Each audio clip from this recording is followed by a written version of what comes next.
Good morning. Good morning to you. I must say, I don't believe I've worked in Europe for 30 years. I've never been to your region. I apologize. We will have to correct that in the coming months. Hope you will have time to visit us also sometimes in the future. It's beautiful. Well, I like Formula One, and I like Zaha Hadid architecture, and I like the movies, and I like that you've done a wonderful job modernizing your Yeah. Thank you. I've heard many of your interviews. You eloquently explain in great detail the complex issues facing the region. I must be blunt, as to the point, and concise, and short as your answers. We can get more answers on, but I fully understand these are very complex issues that go back hundreds of years. Yeah. I will try to explain to the American audience, what is happening and why it happened and what we want to see in the future. That's great. That's great. Well, we are very interested. We are very interested. By many accounts, on September 27th, your forces began this latest round of war. There was a relative peace in the Nagorno-Karabakh region. There was some kind of a diplomatic framework that people had an idea to resolve this crisis, but the fighting started. Why did you decide to move now? It was not Azerbaijan who started the fighting on the 27th of September.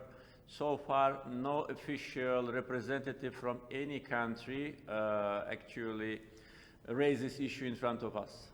It was Armenia who launched an attack on the 27th of September, and the purpose was to disrupt completely the negotiation process. They did more or less the same on July when they attacked our forces on the state border between Armenia and Azerbaijan, and they were suffering the bitter defeat.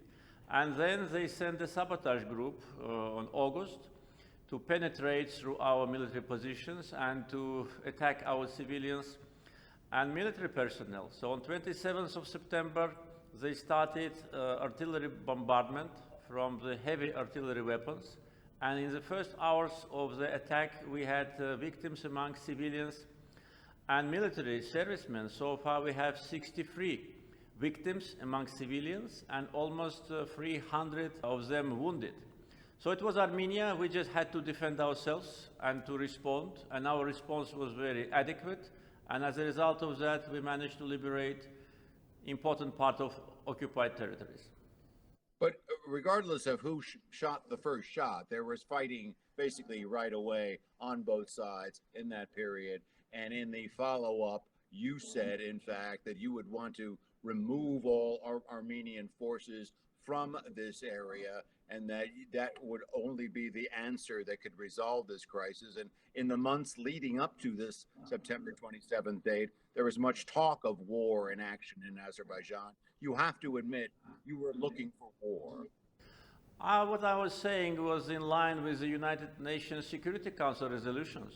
Back in 1993, security resolutions adopted by United Nations clearly demanded from Armenia complete, unconditional, and immediate withdrawal of Armenian troops from the occupied territories of Azerbaijan. And unfortunately, during 27 years, these resolutions were not implemented.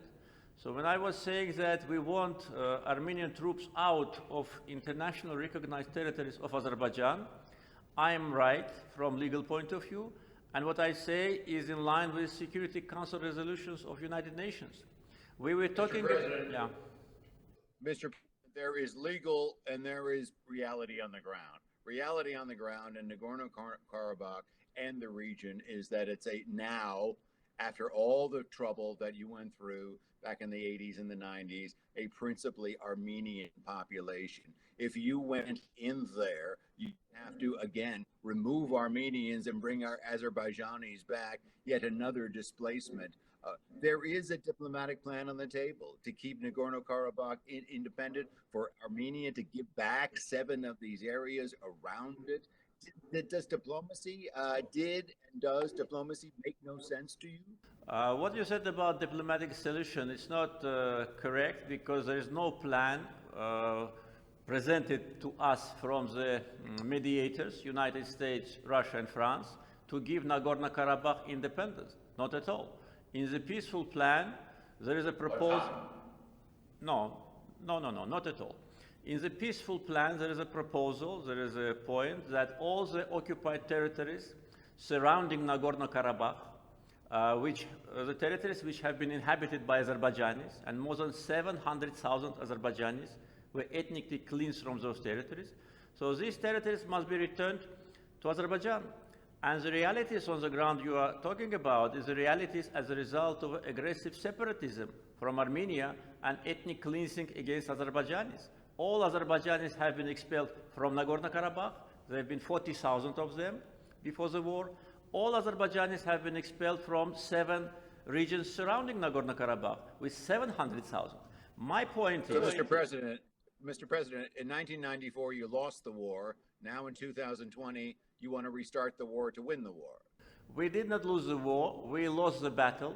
That was due to objective reasons. First, there was an internal instability in Azerbaijan. Armenia took advantage of that. And my point is, why 2020 do you want to restart the war? I mean, it's been calm for 20 years. And second, that was due to the open external support to Armenia. We did not start war, we just responded, and we do it based on the United Nations Charter. United Nations Charter provides the right of every country for self-defense. What we are doing, we are defending ourselves, and we are liberating internationally recognized territories of Azerbaijan from Armenian occupation. Nothing more than that. And with respect to Armenian people, I've said many times that Armenian people who live in Nagorno-Karabakh are our citizens. We will take care of them. They will live in dignity, in peace, side by side with Azerbaijanis who will return there. Mr. President, why are you resisting calls from the UN, as you mentioned, Russia, Iran, the United States, the EU, NATO? Why are you resisting calls for a ceasefire and, in fact, breaking 2 attempts to create a ceasefire? And I know today that's what Secretary of State Pompeo will be asking for, a ceasefire to exchange bodies, to exchange wounded. Isn't this a good time for a ceasefire? We were ready for ceasefire, and on the 10th of October in Moscow, our foreign minister, Armenian foreign minister, and Russian foreign minister issued a joint declaration about ceasefire. But the next day, Armenians from the territory of Armenia launched an attack on the second largest city of Azerbaijan, Ganja, situated far away from the area of clashes, with ballistic missiles, killing 10 civilians and wounding more than 30. Then there was a second ballistic attack on Ganja, killing 15 people. So it was Armenia. It was Armenia. Broken the ceasefire as well. No, we just responded because we agreed about ceasefire 2 times. The first time, Armenians at night, at 1 a.m. at night, launched a ballistic missile on a sleeping city. Second time, ceasefire lasted only for 2 minutes, and Armenia violated it. There are no evidence that Azerbaijan violated ceasefire. But let me put it this way. If Secretary of State Pompeo today puts it to your foreign minister, the U.S. really wants a ceasefire, another try. Will you give it another try? Yes, we are ready. I said many times publicly. We are ready to agree on ceasefire today, but at the same time, Armenia, its prime minister, should say that they committed to the basic principles elaborated by United States, Russia, and France. Armenian prime minister 2 days ago said that there is no diplomatic solution to the conflict of Nagorno-Karabakh. And he sends his... There's got to be a string attached. But that's what he said. Ceasefire with no strings attached. We want ceasefire. We want our territories back. Armenia should commit that they will liberate territories according to United Nations Security Council resolutions and according to the peace plan presented by US, France, and Russia. But he does not say... Yeah. Mr. President, how do you respond to charges that your military is inordinately targeting civilian areas, homes, residences, stores, even a very important church has been hit by your high-tech weaponry? Thousands have either been killed or injured just in the past 4 weeks. We do not attack civilians. After Armenian brutal attack, act of terror against the city of Ganja with ballistic missiles where dozens of people have been killed, we publicly said that we will take revenge, but on the battlefield. We do not attack civilians, we do not attack religious sites. What happened to the church in Shusha was either a mistake, and I already publicly commented on that, or it was done by Armenians themselves in order to put a blame on us. So our President, we are seeing video scenes of the capital of Nagorno-Karabakh. All the population there has to live in basements. They're hearing artillery every 20 minutes. Their city, where civilians are living, is wrecked. You can't call the entire city a military target. There have been military targets in the capital of so-called Nagorno-Karabakh Republic, Khankendi, and our attacks there were only before 9th of October. We did not attack any civilians or cities in the Nagorno-Karabakh after that, but they attacked. And have you seen the images of what they've done to Ganja? What they've done to Ganja? To October 9th, you were targeting civilians. No. We were targeting military infrastructure in the so-called capital of Nagorno-Karabakh, Khankendi, because military bases, military infrastructure is situated in the city. You have drones from Turkey, you have military gear from Israel, you have high-tech equipment from Russia. How can you use that and not also hit civilians? No. Our drones, and these images are a lot of them in internet. You can look how our drones destroy Armenian tanks and other weapons. So far, our drones destroyed more than 230 tanks. We destroyed 6 S-300 anti-air missile systems. We destroyed hundreds of their armored vehicles. We do not use drones for civilians. This is false information. Let's talk about the soldiers, the troops that are in action. From multiple sources, from France, from Russia, from independent, respected journalists at the New York Times, for example, they absolutely assert that Syrians, militias, gathered and transported by Turkey in their hundreds, are now fighting your war. Why do you have Turkish-backed Syrian militias fighting your war in Azerbaijan? This is another fake news, and I regret that Russia and France, the only countries, by the way, which publicly commented on that, made such an irresponsible statement. And I demanded, and still demand, proofs, evidences. It's more than 20 days after the war have started again. So far, not a single evidence or proof was presented to us, neither by Russia nor from France. The evidence was in the New York Times. I direct you to a story 5 days ago that says that 57 Syrian fighters killed in Azerbaijan were brought back across the border from Turkey and buried in Syria. Their families all attest that they went to Azerbaijan to fight alongside your army. Do you remember how President Trump calls New York Times? Fake news. This is fake news. No evidence, no proof. Give us evidence, not only New York Times. I'm just curious. You have 100,000 soldiers. Why do you need some scrappy? Exactly. We don't need them. Well, it's a good question. Why? We don't need them. That was I was talking about. 100,000 soldiers in the regular army, plus maybe a couple of 3 times more soldiers we can recruit within a couple of days, plus modern equipment. We don't need any mercenaries at all. This is fake news just in order to damage the image of our country and in order to diminish the bravery of our soldiers on the battlefield. Mr. President, let's get back to the timing of this. Why we're seeing military action now, why we're seeing clashes. Critics of your government, of your presidency, say that you are using this war as a smokescreen to deflect attention from problems in your own country, social issues, economic stagnation, corruption, COVID-19. Are you using this just to pull the attention of your own public, maybe dissatisfied on a lot of different accounts, towards a patriotic battle? No, this is absolutely wrong. First, our economic performance is one of the best in the world.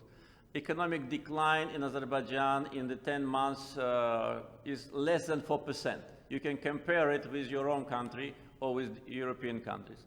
Level of unemployment in Azerbaijan is 7%. Compare it with your own country.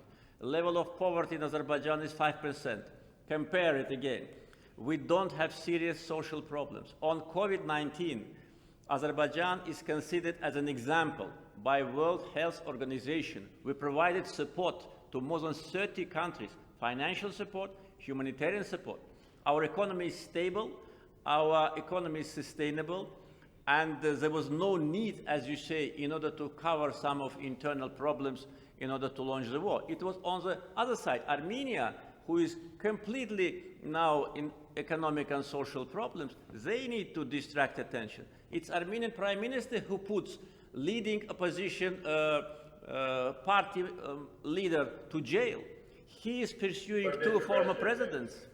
We know there are some accusations of human rights abuses within your own government and suppression of freedom of speech, and specifically talking about the corruption and the family rule of both the government and many of the corporate structures. So this is not to pull the attention of your public or some members of your public away from those considered misdeeds by some people. No. Corruption is here and we're fighting against it. We've introduced a broad economic reforms program, and many people, many governmental officials and high-ranking officials have been arrested recently for charges of corruption. Corruption is everywhere and we are fighting with it. With respect to the family rule, again, I'd like to refer you to your own country, where important, positions were held by father and son. Just Bush family, Clinton family, husband and a wife, Kennedy family, and in many other countries. So it's nothing different from what is happening in the United States. And they were all elected democratically and transparently. Yeah, especially President Bush, who was elected by the decision of U.S. High Court. And you know your American politics, Mr. I know. Yeah, I'm well prepared for that. Let's go to the United States now.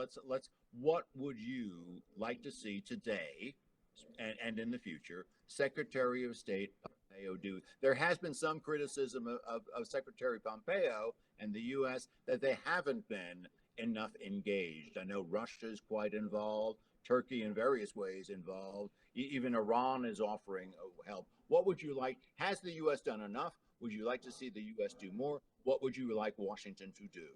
I think that the U.S., as one of the three co-chairs of the Minsk Group, has a mandate from OSCE to help parties to come to an agreement.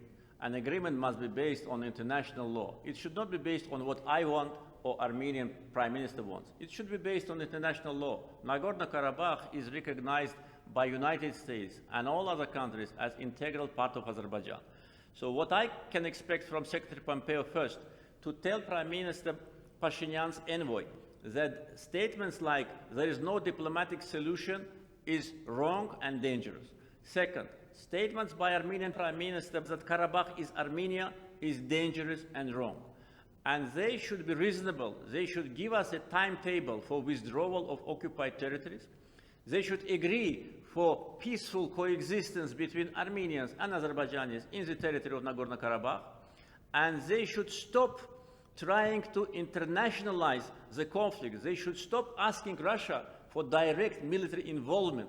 This is counterproductive. All the efforts of Armenian Prime Minister during these times is to ask Russia to send troops to fight against Azerbaijan, and this is very dangerous.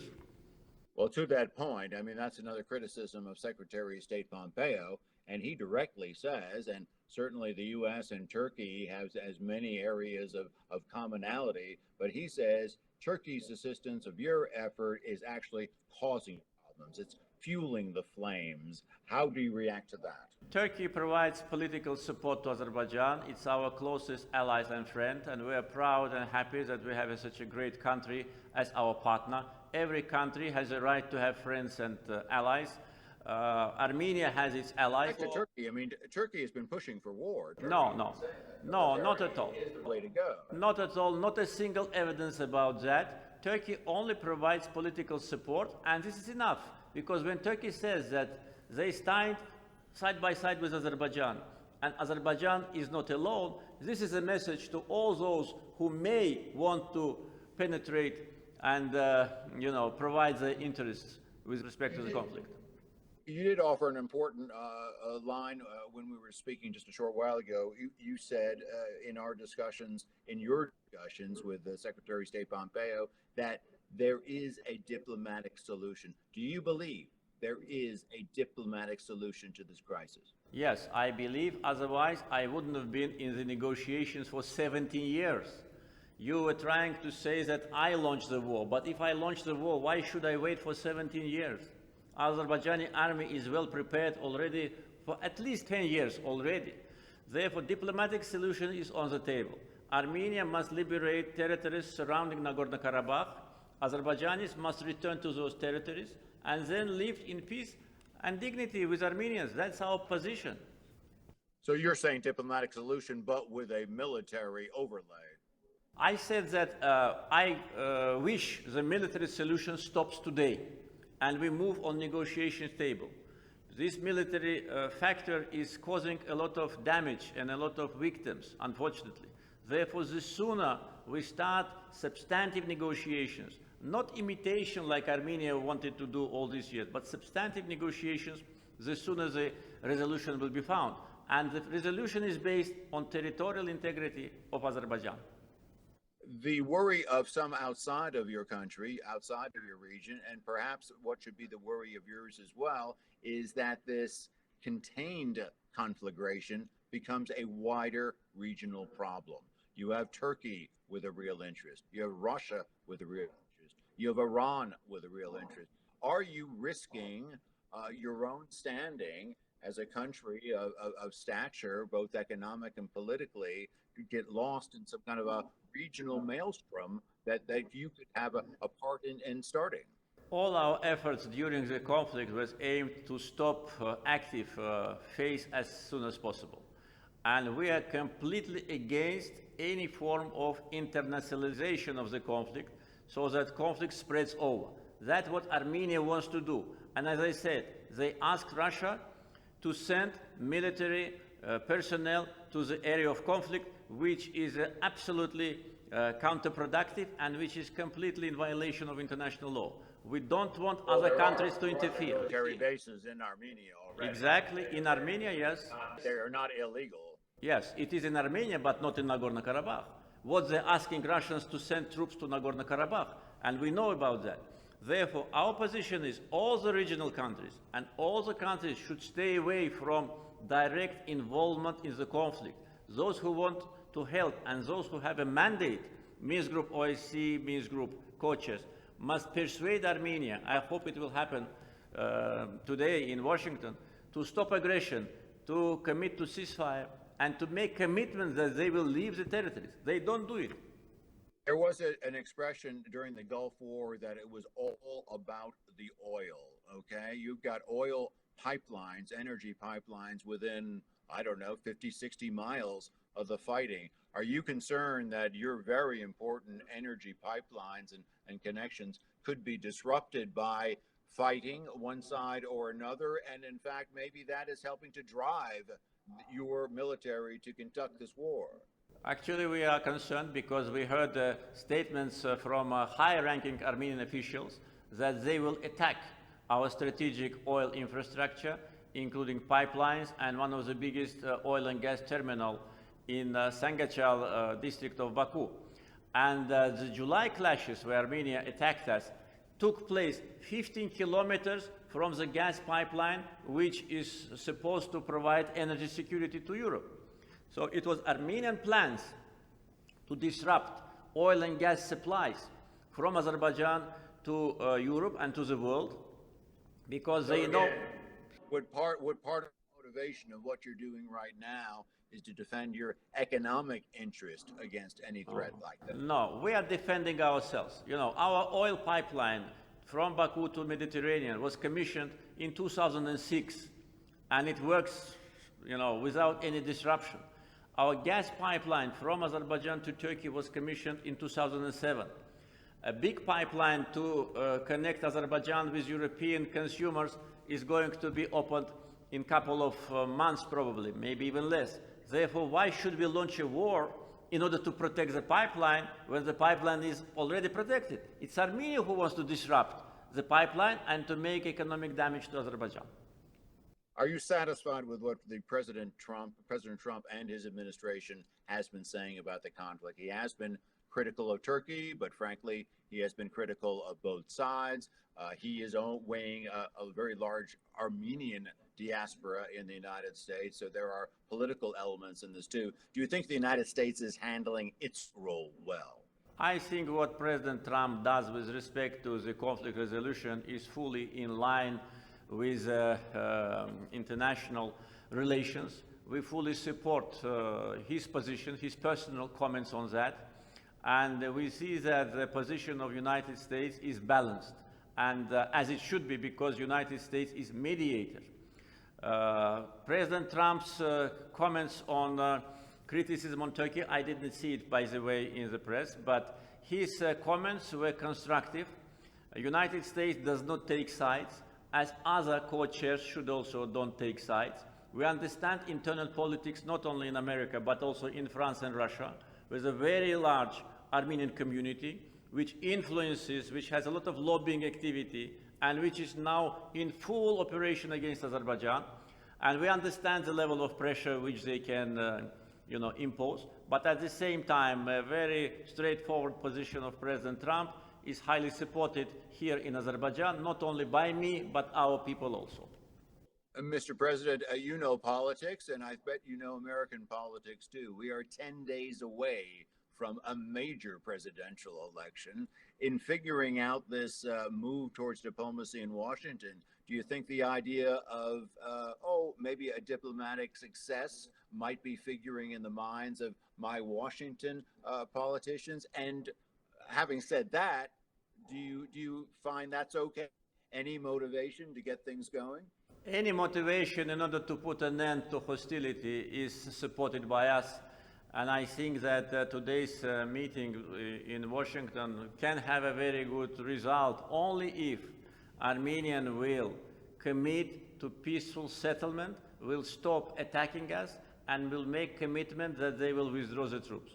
Therefore, do you think it's driven by U.S. presidential politics, this diplomatic effort today? Well, I don't know. I think that the American voters will make their vote based on their, approach and their assumption of what is the best for America. I don't think that Karabakh conflict is something which American people are concerned about. Maybe most of them even do not know.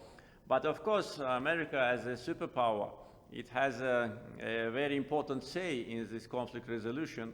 And our position is that America, as a mediator, should continue to be neutral and should try again and more to bring both sides closer to the, common decision. But let me pick up on that point as we conclude this in the next 2 minutes. Why should the United States care? I think you're probably right. Most Americans couldn't find Nagorno-Karabakh on a map, but there are strategic issues you're dealing with, political, cultural, demographic. If you were talking to the United States people now and said, excuse me, I know you've got the presidential, I know you've got a World Series baseball, but you should pay attention to this too. What would you tell a typical American why it's important for us to care and look at this? I would say that Azerbaijan has always been a very true partner to the United States. We are together on the fight against international terrorism. We are together in Afghanistan, and we keep our military servicemen in Afghanistan, thus providing the cost of our peacekeeping operations. We have important topic on our agenda as energy security. United States always strongly supported Azerbaijan's efforts to diversify its energy supply routes. And with the strong support of the United States, we managed to complete important projects. Azerbaijan and the United States have a very strong partnership relations. And the United States considers Azerbaijan as a friend, and we are really friends. Therefore, it's in the interest of the United States that there is a peace here, and Azerbaijan continues its path on the route of independence, strengthening the independence. We are situated just between Europe and Asia, on the crossroads, transportation, energy. Our political importance is growing. Therefore, Azerbaijan is an important partner to the United States, and United States to Azerbaijan. So stability in your country, in your region, politically, economically, et cetera, could be good for us as well, 3,000, 5,000 miles away. Yeah, America is a superpower. The distance doesn't make any difference. And I think that a modern, secular, friendly Muslim country is also a big asset for our friends. And United States, from the very first years of independence, always supported Azerbaijan. And today I can tell you we have maybe the highest ever level of our bilateral cooperation. And we hope that today's meeting in Washington will be important to persuade Armenia to stop aggression, stop occupation, and then peace will come to our land. There is a lot of support, though, for Armenia, as you noted earlier in this interview, in the United States. There's Yes. support for the Christian religion there, for the churches there, for the diaspora, the punishment that they incurred many years ago by Turkey. So you know there is a warm emotional feeling towards Armenians as well in the United States. Yes, I know that. And I said before that we understand the internal politics and the Armenian lobby organization, but when we look at the issues related to international relations, there must be principles, emotions, feelings, some other, expression of goodwill is different. It can be in the family, it can be at the dinner, but international relations, there is an international recognized territory of Azerbaijan which is occupied by Armenia. So the occupation must come to an end. And those Armenians who live in America, who live in France, who live in Russia, the rich people, they don't care about those Armenians in Nagorno-Karabakh. How they live in poverty. They will probably disagree with you on that one, but Well, okay. Two final questions. Back to presidential politics. Former Vice President Joe Biden might be the president-elect in 10 days' time. Have you ever had any contact with him, maybe in his vice presidential role? And how do you think a Biden administration would deal with this, with your conflict right there in your region?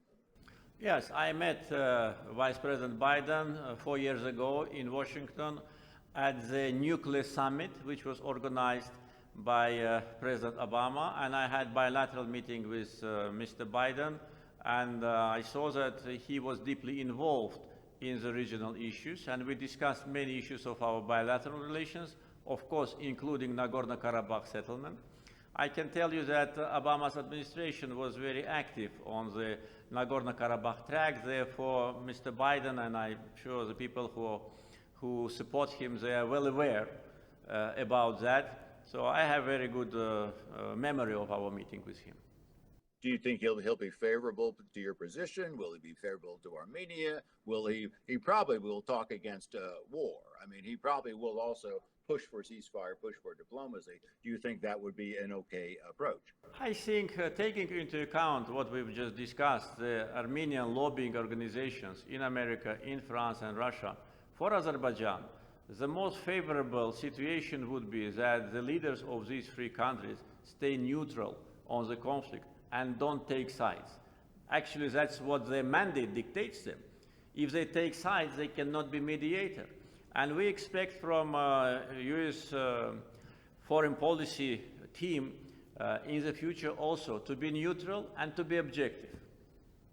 Finally, Mr. President, your prediction for the future. I mean, your region, your country, Armenia, such horror, late 80s and early 90s in particular, tens of thousands of people killed.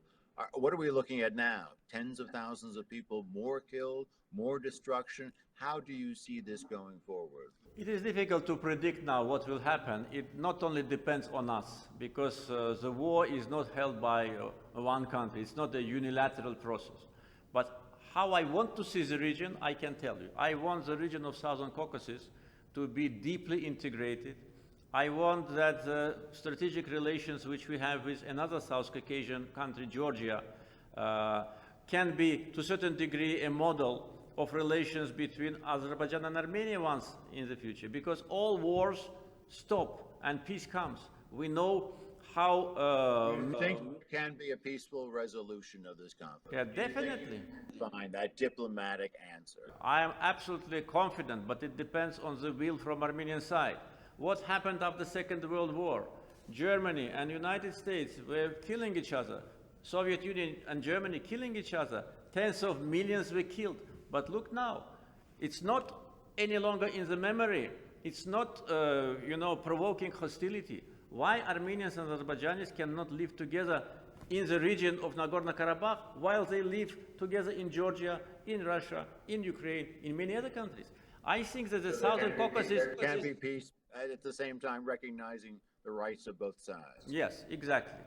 It must be based on the reasonable, background within the framework of territorial integrity of Azerbaijan, with full protection of rights and concerns of Armenian population of Azerbaijan. I think that is doable. Mr. President, thank you very much for this lengthy interview, and I'm sure it will inform not just me, but our American public